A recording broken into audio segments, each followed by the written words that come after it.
What is going on, everybody, man? King Recon here, and what a time. What a time it is to be a fan, to be in the experience, to be a part of the weekly awesome sauce.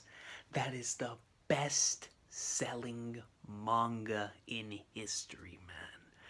Because when both the anime and the manga are going in there like swimwear, it's a good time to be alive, man. Not only that, but on this jam-packed episode of the Recon piece, we're going to be going through a lot of news. We've got some new video game information coming out. We've got some new Seiyu voice actors officially listed for certain characters in the Wano arc. And we have a brand new one-shot coming in for One Piece. Do you remember that awesome Shokugeki no Sanji one-shot that was based on the Baratier? Well, we have another one based on the Baratier, but it's not a Sanji one this time.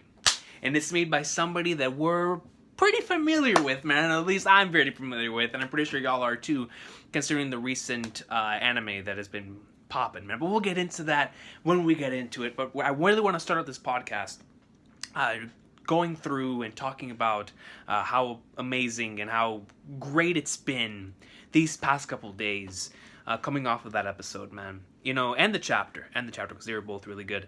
That chapter, man, Kawamatsu the Kappa, I still can't get over that character. After watching that episode, I kind of came back down to earth on Kawamatsu being my favorite character in Wano. Like, I had to think about it because there's so many great characters, man, with like Komurasaki, Kyoshiro, Queen, Tama, and like there's been so many great characters introduced within the Wano arc that I'm like, man, Kawamatsu, you're a goat, but I gotta think about it. Like, off of concept alone, he's just so awesome. Do you know what it is to have a sumo wrestling samurai? A sumo wrestling samurai. Like, that's all me. That's all me, son. The Kappa. But not only did we have an awesome chapter, then Kiku no Jo, the lingering snow. Not Komurasaki, I'm sorry. Kiku greatness. Kiku flipping greatness.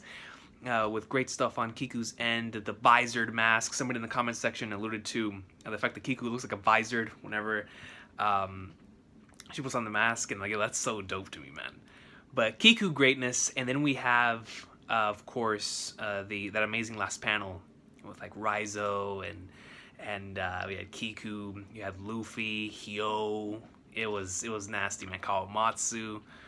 So really enjoyed that chapter. It was really hype, a lot of fun. The way that the panel's transition was really well done, and I can already imagine how they're going to handle that in the anime.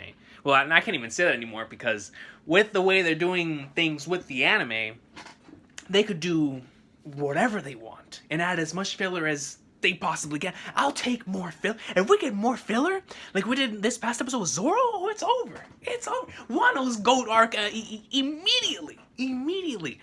It's amazing to me. Let's go and talk about the One Piece episode, man. It's amazing to me. I have rewatched this episode at least 5 times. At least, I think it's been around 6 or 7, but I've rewatched the episode like 5 times. Some with reactions, some of my own, some with my brother and whatnot. But I've rewatched the episode several times, and every time, whenever we get to the filler portion of the episode with Zoro walking at nighttime, I always mark out. It is so cool to me, man. Y'all know how I feel about my vagabond, Ronin type of characters that go on this journey, you know, by themselves to this new place that they've never been to before and just explore. And the fact that we got that with Zoro in a place like Wano was so cool to me, man. I love that part of the episode so much. When it's nighttime, the way that the colors just, the way the color palette reflects off of Zoro, with like the way that his outfit really shines nicely in the new art style. I love that part of the episode, man. And of course the part after that's amazing too, whenever he's with the magistrate and whatnot. But that part at nighttime always gets to me. It's so cool, man. It reminds me so much of like how I feel whenever I watch certain episodes of Gintama that take place at night. That I love certain things that take place at night, but especially in that era. It reminds me also of Samurai X, Trust and Betrayal, Rurouni Kenshin, Trust and Betrayal. Amazing OVA, and like a lot of that takes place at night too. So it's like, it's something about the nighttime color palette with a samurai walking through, a Ronin, Zoro Judo, that just makes it so nasty. But yeah, I've rewatched that episode several times. The opening as well, man. The opening, one dream, One wish. It goes in, man. And I still can't believe all the stuff that they showed in the opening. I mean, when you have manga readers talking, like theorizing based on the opening, it's crazy. It's crazy, man. And that entire final portion showing blue dragon Kaido, blue eyes. Blue Dragon Kaido, red eyes, son. Okay, hold on. Laser robotic red eyes, Hyakujo no Kaido, in his dragon form, fighting fully Rio'd up, Gear 4th Bounce Man Luffy. Get out of here, son. That is the most visually appealing part of any opening I have ever seen in this series. It might even be ever. I love that part of the opening so much, man. It's so hype, and it gets me so excited for the future of the arc. It really, really does. And whenever I look back and I rewatch that part of the opening, I'm like, Oda, how are you going to draw this? It's going to have to be non-stop double-page spreads for Luffy versus Kaido in his dragon form.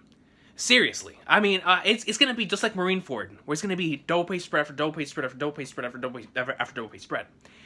And, like, dude, just the way that he's going to do it, it's going to be so GOAT, man. I can already feel it, because I know as a writer myself, and the stuff I look forward to writing, Oda's been waiting to draw this arc since before One Piece came out.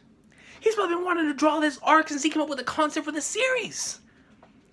And so I know he's hyped, man, to draw that battle at Onigashima, and it's exciting, man. But yeah, that episode, I really do think it's my favorite episode of the year. It's one of my favorite episodes in the whole series, without question. And the thing is that earlier this year we had episode 877, which is 902 animated, and with the Soul Pocus and with the way that episode was handled, it was absolutely phenomenal, man. But this episode, like I was saying in the afterthoughts, it feels like whenever you get a new console, man, and you get that first game with a new console, especially if that console's good, you just never forget that experience, bro. And everything just culminated and made this such a great experience overall. I can't even call it just viewing an episode. It was an entire experience, man, this past weekend, with the new opening, the new transitions, the new music, new preview music, the way that the new art style, the new animation director, new character designer, and just everything fit and just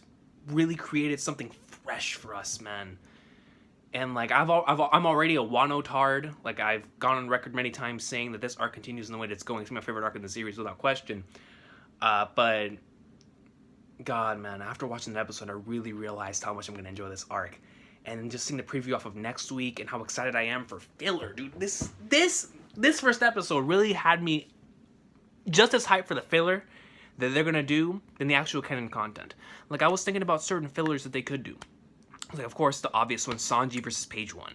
Expanding on the whole Stealth Black and Page One situation. The moment I see Page One in the anime, man, it's over, bro. I just can't wait to hear the One Piece characters say the words Page One. Like, that's gonna be nasty, dude. But, yeah, Stealth Black versus Page One is definitely something I want more filler for, because that's gonna be great. But one particular filler sequence that I really want to happen, and if it takes up a whole episode, I will take it any day of the week. Any day of the week. You want to give me more than one episode, I'm fine. I'm fine, man. And what I'm alluding to is, at any moment, if they want to build up the Ace and Tama stuff, now this is only if Oda has specifically told them not to do it. Like, if Oda told them not to put in the Ace flashback in the anime because he wants to do it in the manga first, then I can understand. They can understand if they're not going to do it because, let's just say later down the line, Onigashima, or at the end of the arc, we see like a full-blown, like half a chapter long flashback of Tama and Ace. But because I don't see that being the case at this point in time, maybe we're going to get a couple more pages or panels of Ace with Tama, but I don't see a full-on half a chapter or full chapter. If they want to, let's just say whenever we first find out that Tama's connected to Ace, show a little bit of the flashback, and then you build it up as Tama continues to see Luffy acting the way that he does.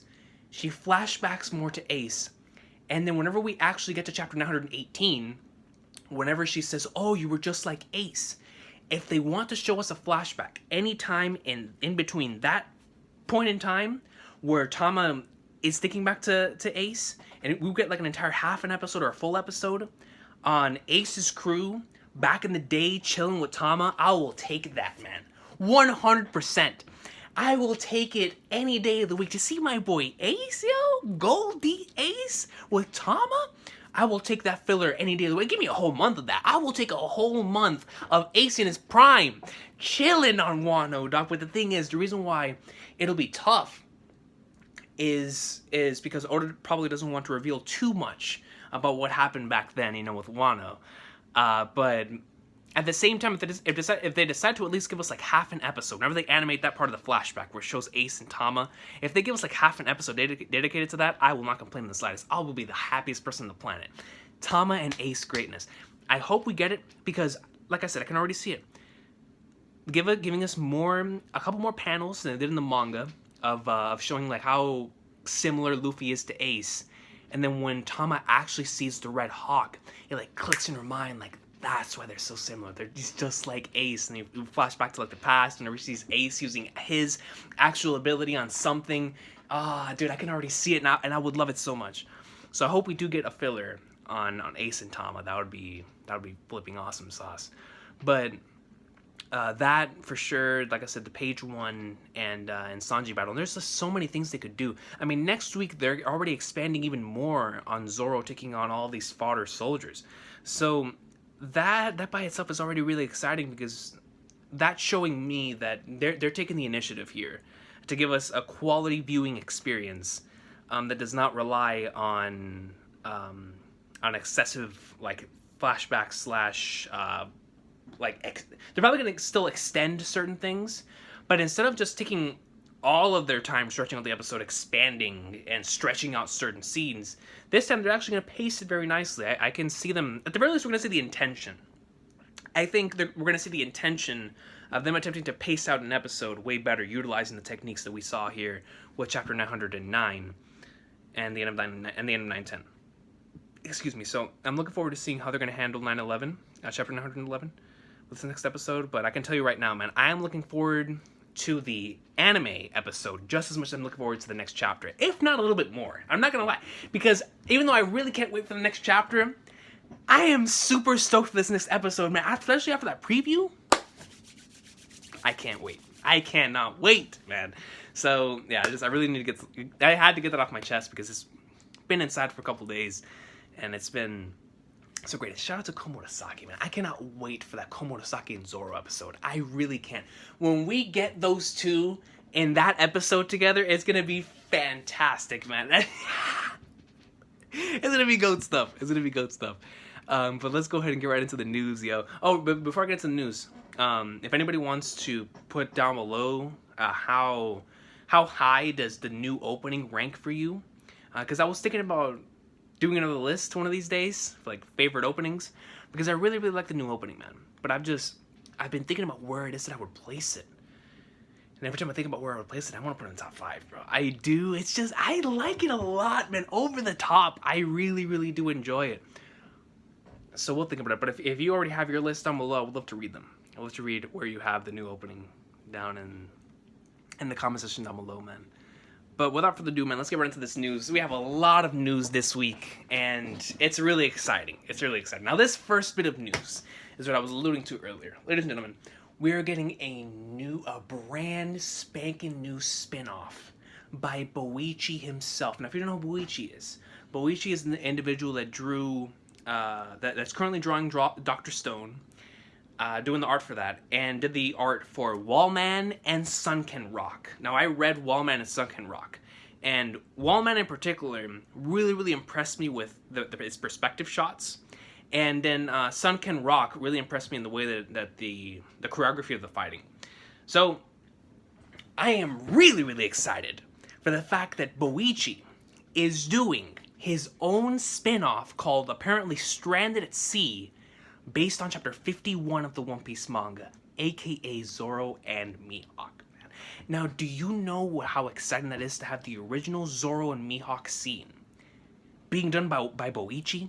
Earlier this year, we got the Zoro and Mihawk scene in a different light on the Hungry Days commercial. That by itself is already one of my favorite animated things I have ever seen. I have been joked around pretty seriously saying if they ever put the Hungry Days commercial on my anime list, I will get on my anime list, give it a 10, and put it right next to Gintama. Bro, that's how much I loved the Hungry Days thing, dude. It was great. I've rewatched it so many times. And it does go back to Zoro and Mihawk. But this man Boichi is going to be doing a one-shot based on that particular moment, on Zoro versus Mihawk. Now, I have not read Dr. Stone. I've only watched it. I watched the first episode.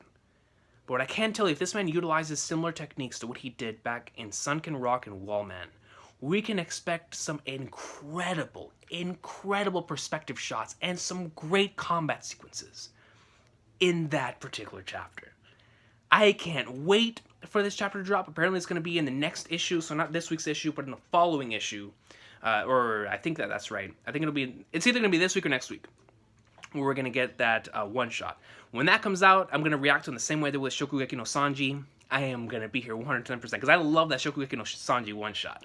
So, because it's always nice to see how authors would write One Piece. You know, it's always interesting to see that because One Piece is such a big world that if they were to do the same way that DC and Marvel do and give somebody else the reins for 1 week to see what they would do with this series we love so much, that stuff to me is really cool and really interesting. Maybe that's the fan fiction loving side of me, but it's really cool to me whenever somebody else in this medium is able to show their own perspective of a story that already exists. And so, and the fact they're doing it for the best-selling manga in history, they're doing it for our One Piece, I'm definitely going to support it. I already really like Boichi's art in of itself, but the fact that he's doing it for One Piece. And Zoro versus Mihawk, I can't wait. So we'll definitely be here to cover that. Like I said, I don't know many of the details because I try to avoid going into extreme detail for Weekly Shonen Jump before it comes out, because like I said, I don't want to get spoiled on anything I'm currently catching up to, like Neverland, My Hero, and stuff like that. So I didn't look in too much, but what I do know, like I said, is that there will be a one-shot chapter by Boichi based on chapter 51 of the manga, man, which is Zoro versus Mihawk. So that's going to be really exciting, and I cannot wait for that to come out, yo. So then, after that, we just got news of this today, that the voice actresses that are going to be playing Kiku and Tama have finally been revealed. Now, Kiku will be voiced by Maria Issei, who of course voices Killua, and then Tama is going to be voiced by the legendary Megumi Han, who voiced Gon, bros. They're going to have Gon and Killua in the One Piece anime, voicing, of course, with Killua voicing Kiku, and Gon voicing Tama. We're going to hear that for the first time next week, if I'm not mistaken, so that's really, really exciting. They're really, really great voice actresses, and I really enjoyed both of their works. Of course, on Hunter x Hunter. I mean, Megumi had one of the greatest voice acting performances I've ever seen in episode 116. Well, honestly, the whole series was a great performance on her half. But when it comes to Maria Issei and Killua, there's the entire election arc, to me, really elevated just how broad of a spectrum she has as a voice actress when it came to Killua. Because up until that point in time, we had always seen a different side to Killua. You know, a much more playful side that joked around a lot more.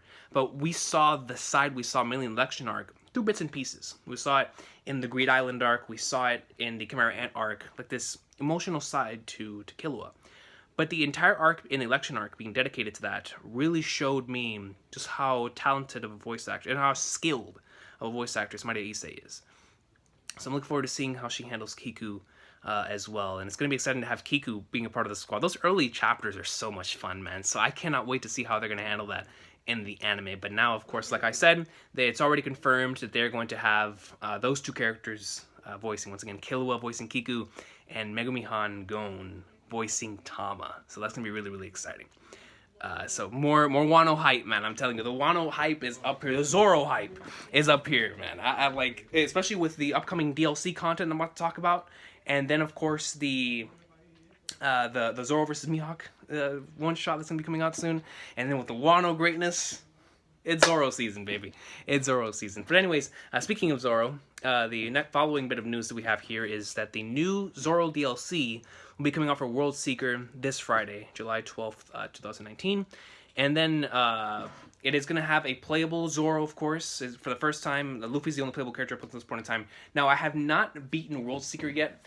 I am pretty close to finishing it, but because I get so distracted, just get lost in the world of just going around as Luffy and just exploring this new place, I get lost a lot, man, and not in a good way. You know, just traveling around as a vagabond, as Luffy, just chilling, pwning random things, finding items, going on side quests. It's a lot of fun. So I haven't finished the game yet. But this new Zoro DLC kind of makes me want to finish the game so I can go and play this DLC, because this DLC looks like a blast. This DLC looks absolutely great, man. If you have not watched the trailer for it, highly recommend going out and watching it, man, because there's certain sequences in the trailer that are really, really exciting. And the one particular sequence that has me the most excited is that Zoro and Tashigi look like they're going to be going on an adventure together and on missions together.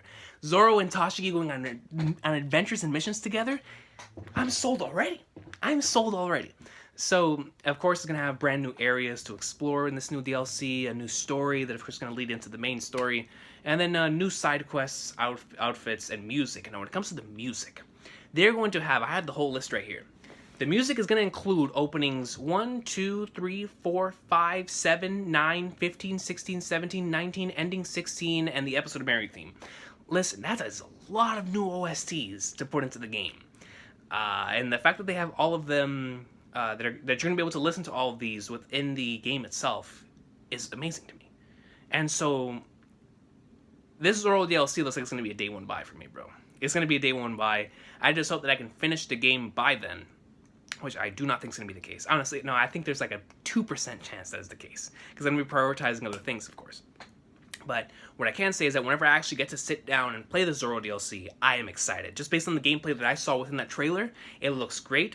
It looks like there's going to be a lot of fun areas to explore as Zoro, and just with the way the game plays as Luffy, I can most certainly see how the game will be really, really fun from Zoro's perspective as well. Just to see him play, bro, just to be able to play as Zoro and go on a mission with Tashigi. Like, you know how GOAT that's going to be? So that's going to be really exciting, and then of course with all the new areas and the side quests going to be available, Zoro getting lost. I mean, if it's actually going to be realistic to the series, don't put a map.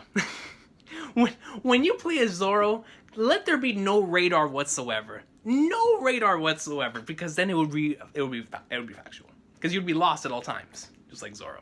But they're probably not going to do that, and I can't blame them, because I can see that being really, really annoying. But just the fact in the openings, they're going to have We Are and Believe. They're going to have Hikarie, Bon Voyage, Kokoro no Chizu, the We Are the Straw Hat version, Jungle P, We Go, Hands Up, 17, which I believe is AAA, and then 19 with We Can, of course. So that is going to be quite a few great songs that you can listen to. Hands Up is going to be Hands Up in particular is one tune that I can hear myself, or I can already see myself putting in the game, because whenever you use Luffy, you can use the Gomu Gomu no UFO, and so whenever you put on that, it reminds me of that sequence in Hands Up, whenever you see Luffy going through the enemies in Punk Hazard, the guys in the suits, and like Caesar's subordinates, and you see him using the UFO against all those dudes, and it reminds me of that part of the series. So I'm looking forward to listening to all those soundtracks within the game itself. So once again, the Zoro DLC for World Seeker will be released this Friday on July 12th, 2019. And now, man, for the final bit of news. This one was announced over the weekend, but it's something I am super, super, super excited about. And let me just go ahead and grab it, man.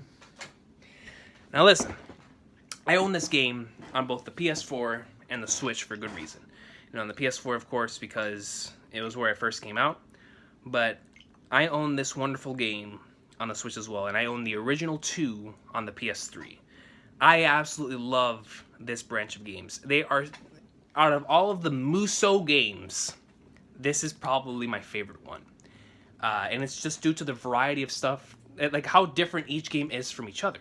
With 1 having those quick time events in the boss battles, with 2 focusing a lot more on its co-op style of the gameplay, and 3 being a combination of the 2 and having and extraordinarily more gameplay options due to the Dream Log. I'm talking about Pirate Warriors 3, man.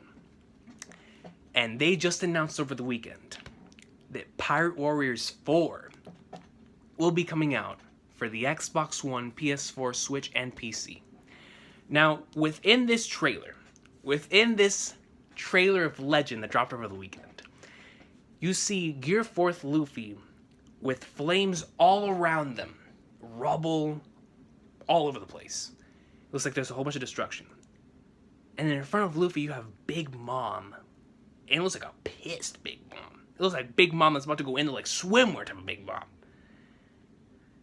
And what has me really excited based on this trailer is not only that it's going to be Luffy and Big Mom, but if you look closely at the logo on the bottom left, it shows Kaido's club. Now what this tells me is that this game, of course, is going to get past Dressrosa. This game's going to go to Zoe, maybe, because, I could see Jack being, I would love to play on Zoe. You know what I'm saying? So hopefully Zoe is playable. Whole Cake, man. Whole Cake.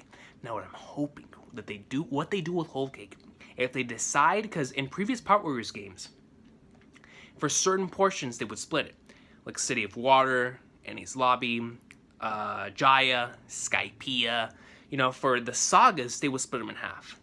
With Whole Cake, are they going to allow us to play in like two different places? Are they going to allow us to play in the Mirror World and Luffy vs. Katakuri, and on in the no actually no, we got to look at it like this. It's probably going to split. Whole Cake Island's probably going to be split in two for sure.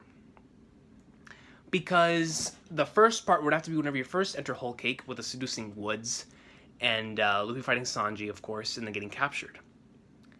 And then the second half probably have to take place during the wedding, which would then, of course, lead into the Mirror World. Now, based on the trailer, it looks like Luffy's going to be fighting Big Mom. And that's going to be a major part of this game. Pirate Warriors 3 and Pirate Warriors 1, in particular, Pirate Warriors 2 did as well, but those 1 and 3 gave us game-only endings, 100,000%, and they were pretty hype. Pirate Warriors 4 is definitely going to give us a game-only ending.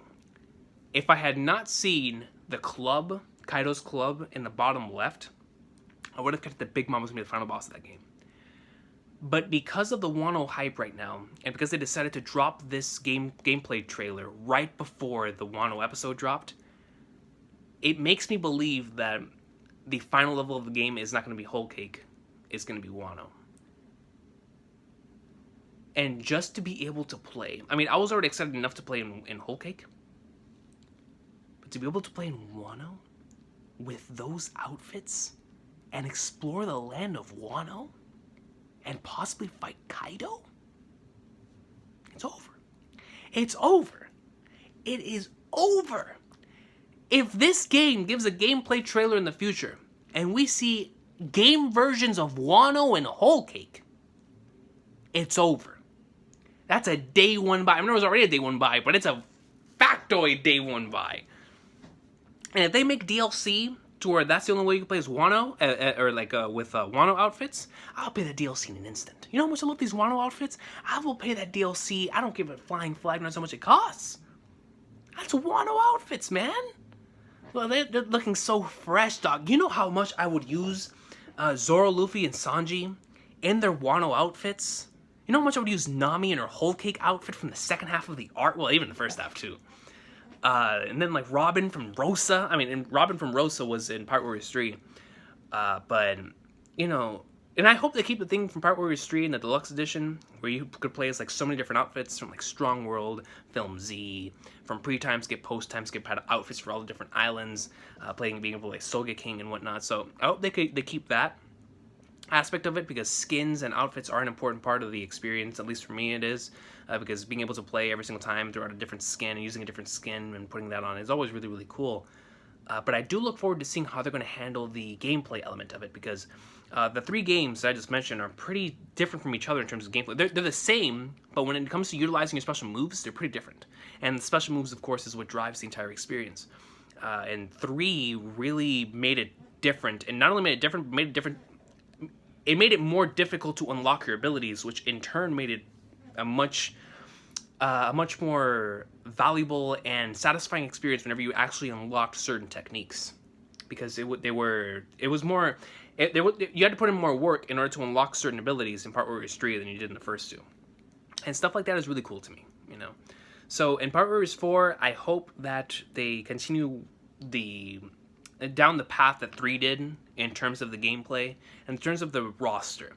Because what I hope that this game has is it expands, of course, upon that roster, but also gives us Katakuri. I would love to play as Big Mom as well. You know, if we could play as Katakuri and Big Mom, possibly play as Carrot, and some of these other characters that have been introduced just recently, that would be really nice. Yeah, really, really nice. Hell, if they wanted to throw in some Wano characters, man, like if I were to be able to play as, I don't know, Kiku, or Kinemon, or being able to play, well, that's being able to play as Kaido is probably a bit of a stretch. But hey, man, if I could play as Kaido, I don't even need a special move. No, I know he gave us a special move.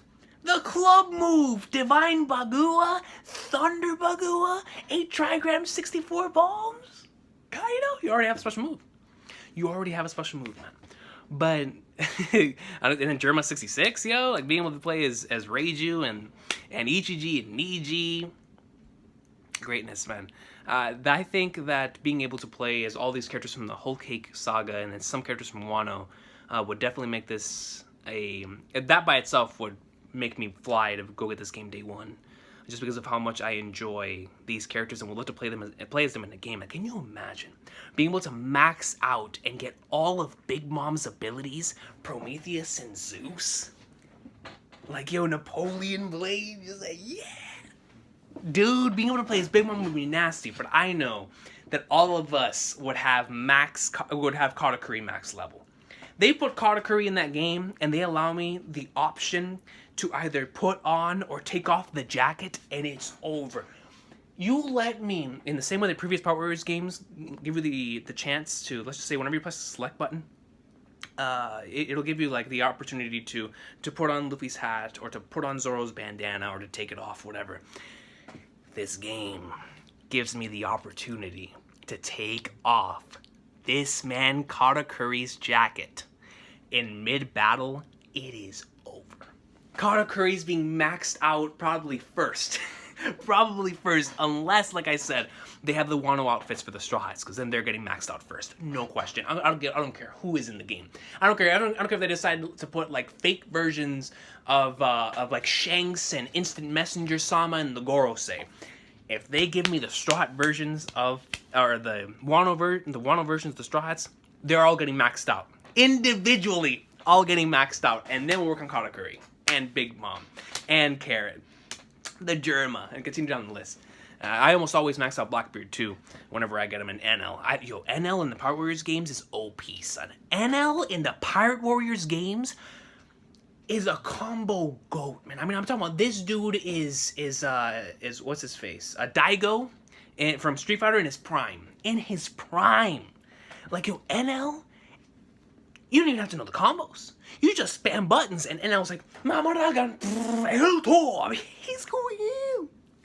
NL is a goat in the Pirate Warriors games, man. I mean, he truly is. But yeah, as you can tell, not only myself, but I'm pretty sure a lot of us out there are really, really excited for Pirate Warriors 4. It looks like it's going to be a wonderful experience. Pirate Warriors games are really fun games where you can just mindlessly sit there and play them for hours. They're just so much fun, and then the co-op experience is really cool too. Because Pirate Warriors 4 is coming out for all these systems, I don't even know what I want to get it for, because I kind of want to get it for the Switch. But a lot of my One Piece, a lot of my friends that are into One Piece, our Xbox game is Burning Blood, right? Burning Blood and Jump Force. That's how we get our One Piece versus matches going on.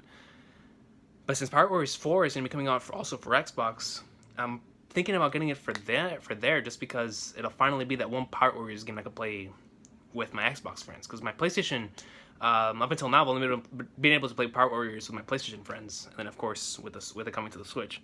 But because this game is coming out for the Switch, I want to get it for the Switch, man. But I don't know. I'll have to think about it whenever it comes out and see which one would be better for me at that point in time. Right now, I'm leaning towards Switch because, or I might just get it again for 2 consoles. It depends. It depends, but we'll see, man. Because Part Warriors games, they're a lot of fun, and I really enjoy playing them. Like, I'm just waiting for, and I do this quite. I used to do this quite often. Whenever like waiting for food at a restaurant or something, instead of just, you know, whatever, I'd pull out Part Warriors, man. Go ham, son. Especially if I'm there with somebody else who's willing to play some co-op. Dog, we're pulling it out, man. We're putting the Switch on the back. We're pulling this thing out right here, pulling the 2 Joy-Cons. Let's go ham as Shanks. Let's go ham as Shanks and Zoro, or Ace and Sabo, or you know what I'm saying? It's a great co-op experience, man. But, yeah, dog. A lot of great news this week. A lot of great news this week. Once again, just go over the main gist of it. Boichi is coming up in the next summer to give us a one-shot. Super, super excited for that. And it's so cool that we're getting this in the same year that we got the Hungry Days spin-off. So the fact that we're getting another spin-off on Zoro vs. Mihawk, it's going to be super, super cool. Cannot wait to see how Boichi does that. And of course, Kiku and Tama, being voiced by Killua and Gon, is going to be super, super dope. The new Zoro DLC is going to be dropping this week, which like I said, I hope that I can beat the game by then, but I'm speaking unrealistically there. It's just because I mean, I know I can beat it, but I'm prioritizing other things at the moment. So I'm probably not going to be able to beat World Seeker by the time that game comes out, or by the time this DLC comes out. But whenever I do get a chance to play it, I'll be in like swimwear, playing as my boy Zoro, going throughout this massive world in World Seeker, hopefully alongside Toshiki, because those adventure missions look like they're going to be a lot of fun. And then, of course, Part Warriors 4, officially coming out in the year 2020. So it's going to be a great year next year, man. A lot of fun, yo. A lot of great times incoming. The One Piece Awesome Sauce is right now going in like swimwear, bro. The manga's heat, the anime is on fire, and it's just great, man. So before we end this, let's go ahead and send this video off with a bang. Dang, my Switch is at 20%, bro. Let's go ahead and end this video off with a bang, son. Ladies and gentlemen, pause the video and pull out your opening 22s. Let's listen to opening 22, man, to end this, yeah, because we're in the Wano mood. I mean, we're always in the Wano mood, but especially after the opening, or the new episode. So let me get the new episode, or the new opening. Let's search it up. One dream, one wish. All right, yo, let's do this. Are y'all ready? 3, 2, 1, let's jam. One dream, one wish. I still can't believe that they started off the opening with Luffy in prison attempting to get out, bro. This part right here, as a Gintama fan, I'm so happy they added it. The Line of Wano arc, like coming out before the entire thing starts, and just in that type of font and that style, so cool. Then Tama, Luffy, and Zoro on their adventure on the Komainu, dude. That's what I need in my life, dog. The adventure of the legends. That's gonna be some of the most fun I've ever had watching the One Piece anime when we get to those episodes. Stealth Black, dude. I want to play Stealth Black in a video game. Let me do that. Bandai Namco, let me play as Stealth Black in a game. Come on. This law part is so cool. I cannot wait to see what's going to happen when Law Komurasaki is a god. Dude, Komurasaki looks majestic. I mean, she looks... Man. Komurasaki, son. God. See, watching this opening makes me want to rewatch the episode again. Having Luffy break out of the prison, man. Look at this, bro. Look at Onigashima in the anime. You have Luffy going after Kaido. He's dodging all around. Bro, Luffy got a clean hit. Oh. And then Kaido says, screw it, boy. And he goes into his dragon form. And Luffy's like, hi, you got that? Fully Rio'd up Luffy in Gear 4. He uses his dragon breath. Luffy gets out of the fire fully in Rio hockey and punches him in the face. I love One Piece, man. As we all do. But ladies and gentlemen, this has been the Recon's Piece. I hope all of you have an awesome sauce of a day. Let me know what y'all thought about all these announcements and all these bits of news in the comment section down below. And please also let me know, where does the new opening rank in terms of your favorites, man. I will see y'all next time. In terms of One Piece, I don't know what's gonna come out first. Like I said, I don't know if the Boichi one shot comes out this week or next week. But if it comes out next week, then I will see y'all. And my next One Piece video is gonna be probably the episode video. So I will see y'all for this week's episode. Cannot wait to see Luffy and Zoro going in like swimwear. Because based on the way that the manga was for that part, I already know I'm going to love the anime, dude. And if they add those additional filler sequences, which we already saw in the preview, it's going to make for a fantastic episode, man. So I cannot wait for it. I will see y'all then. I hope everybody has an awesome sauce of a day. Take care. This has been the Recon's Peace, man.